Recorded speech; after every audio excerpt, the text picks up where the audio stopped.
Bonjour, my name is Clément Gignac, Chief Economist and Portfolio Manager at IA Financial Group. I've just recorded, in fact, a webinar last 30 minutes with some slides. It will be posted, as a matter of fact, on the IA website.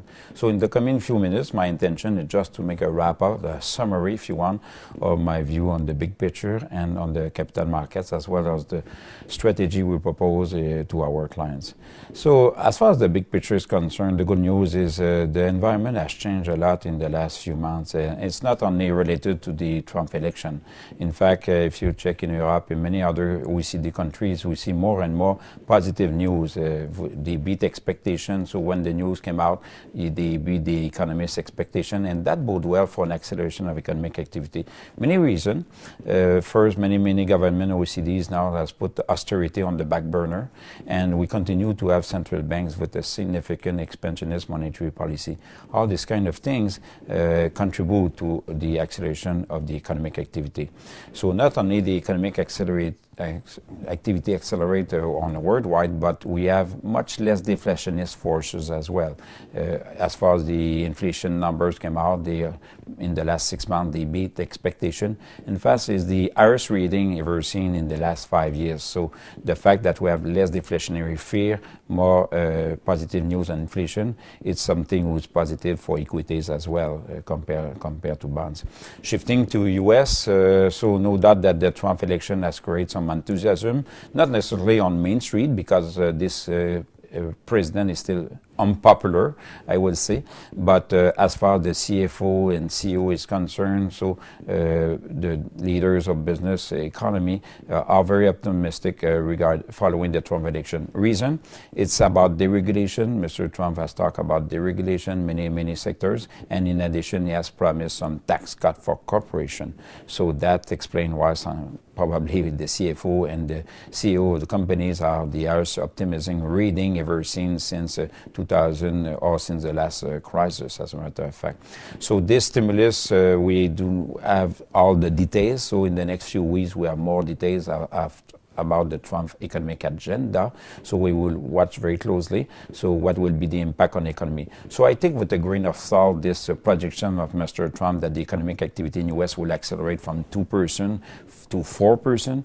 Keep in mind that, in fact, we don't have the same demography. The productivity gains is not the same. So it's a possibility as well, given the fact that the unemployment rate is already very low, that this stimulus from fiscal side will, in fact, fuel more the inflation and a few more interest rate hikes than really accelerated the economy. But this is something that we will watch very closely.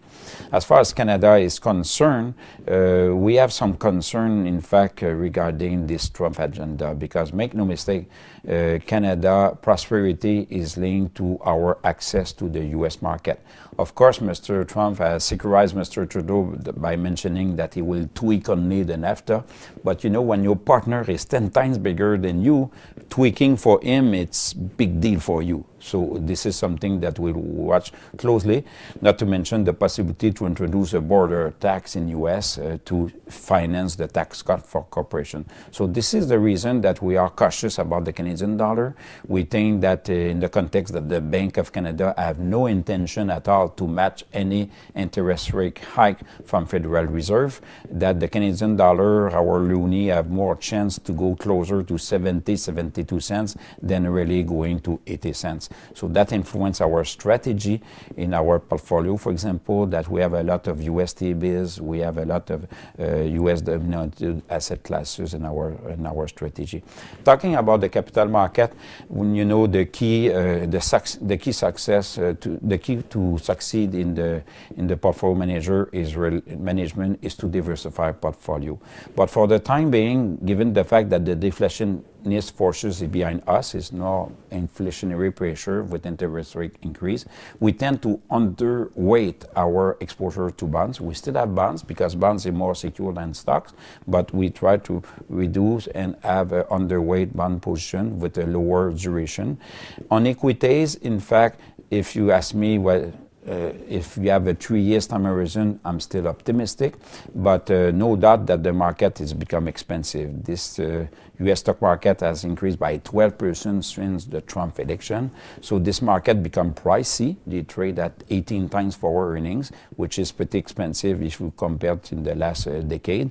In addition, people are probably too much rosy with pink glasses regarding the expectation on earnings. So that's the reason we recommend to be cautious, to be prudent. Yes, we have a good exposure in equities, but be prepared for more volatility, because Mr. Trump will realize that manage a country is not like managing a real estate family business. So it takes more time. You have to deal with bureaucrats and so on, and in addition, we'll have probably to do some compromise as well. So for that reason, we recommend to people to not hesitate to take some profits on equities and to diversify the portfolio. In our strategy, as a matter of fact, we have decided to reduce our exposure on Canada and buy more overseas stocks, because we think that overseas stocks are cheaper than in Canada. In addition, we have never seen really a PE expansion, so this is a price earning if you want. We never see a PE expansion when we see interest rate increase. So given the fact that the stock market has performed very, very well, we are already at the 8 years of a business cycle. We have seen 2,000 trading days, business days, since the trough of the market, which is the second longest bull market ever seen, in fact, in the last 80 years. That's the reason we tend to recommend to people to take some profit.